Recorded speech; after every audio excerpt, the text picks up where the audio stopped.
Hello, comic fans. Here we go with a penultimate list with my fave comics of 2025. This time it's the top 10 of older comics in new editions that had been published in the last year. On rank 10, I have the fabulous Furry Freak Brothers. It's a wonderfully, yes, freaky series. In 2025, Fantagraphics put out Volume 3 called High Times and Misdemeanors, which they mislabeled as Volume 2. Probably Fantagraphics were inhaling a bit of that dope themselves. And Volume 1 called Times of No Money were the very early strips by Gilbert Shelton. There's just one seventh book missing, which is solicited for August 2026. Then the follies of the Freak Bros will be complete. Back to Europe we go with two books of the Franco-Belgian classic Blake and Mortimer by Edgar P. Jacobs. These are the volumes 8 and 9 of the German edition. Nuclear physicist Philip Mortimer and his friend Captain Francis Blake of the British Secret Service MI5 solve mysterious criminal cases and archaeological riddles. They discover futuristic and fantastic phenomenons. This comic series is the epitome of the European adventure comic.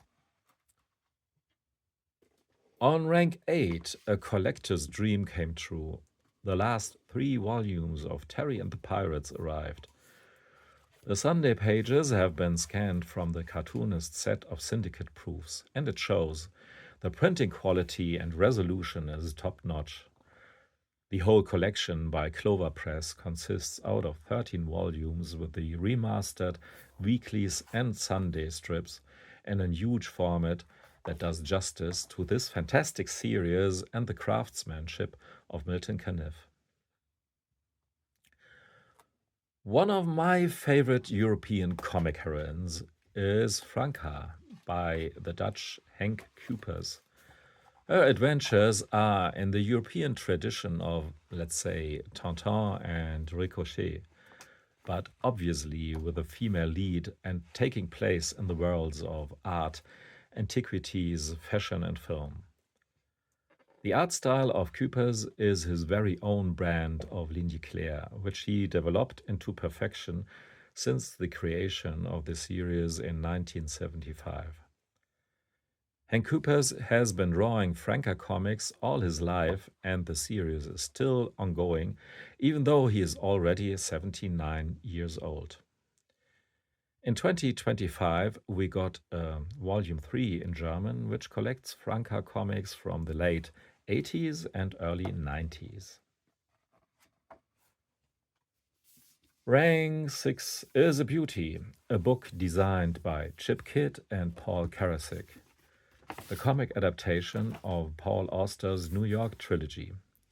Well, back in the day, it was almost inevitable to read these tricky mindfucks of stories by Auster. Paul Karasik adapted them for the comic medium. One of the 3 he drew himself, the other 2 were drawn by David Mazzucchelli and Lorenzo Mattotti. While the Mazzucchelli one had been published before, the other 2 are here for the very first time. A trilogy of stories that works perfectly.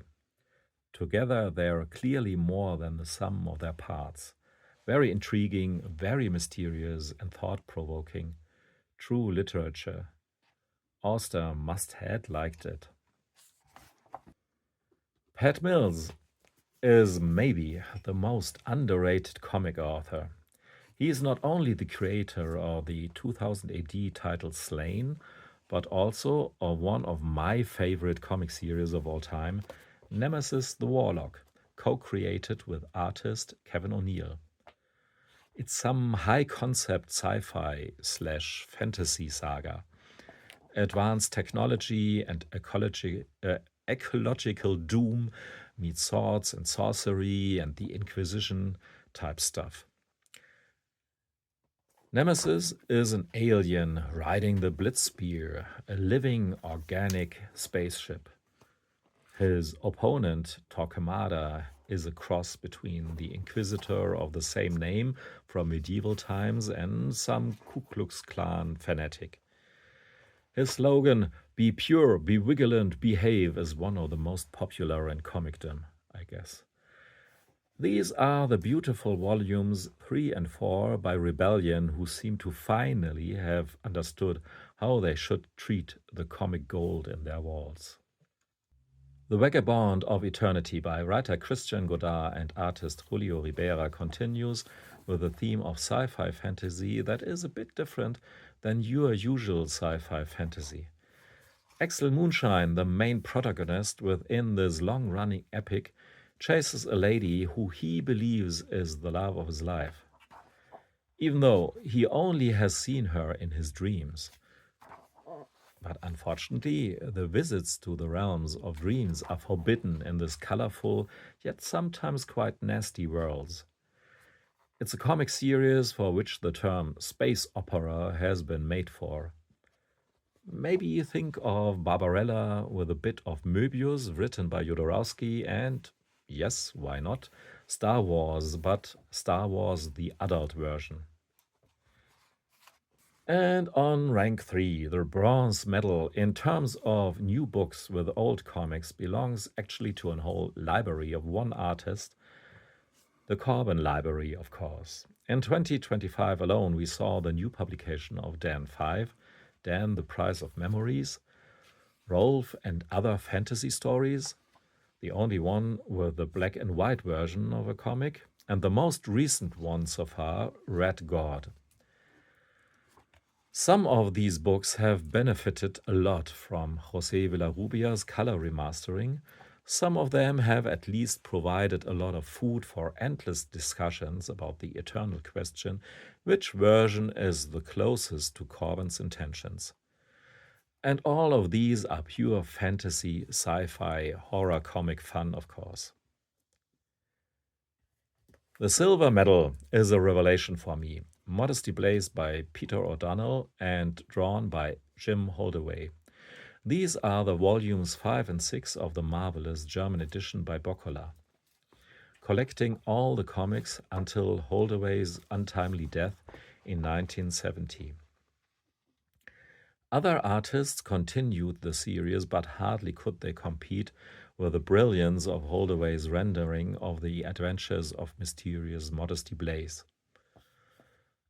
Scratch that mysterious. After these stories, she feels almost like a good friend, a tough and unforgiving character with a deep and emotional core. When I said this is a revelation, it's not an exaggeration at all. Some of these stories, especially her origin story, brought me to tears. But don't be afraid, it's all packed in action-packed, stylish newspaper strip format. Very easy to read and a breeze to indulge.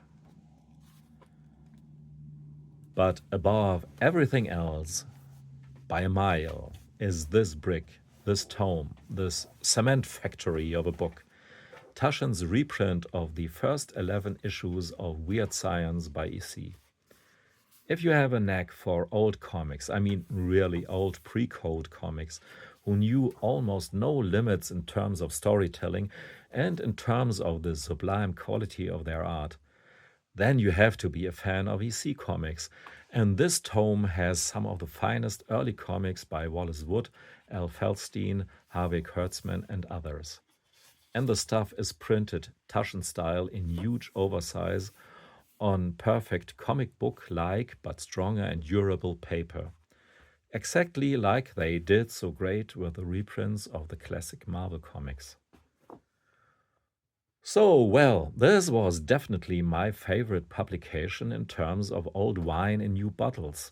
But if you want to know about my top 10 in regards of new comics that came out in 2025, you have to tune in again to the next video when I will speak about these. So for now, thanks for listening and watching. Goodbye.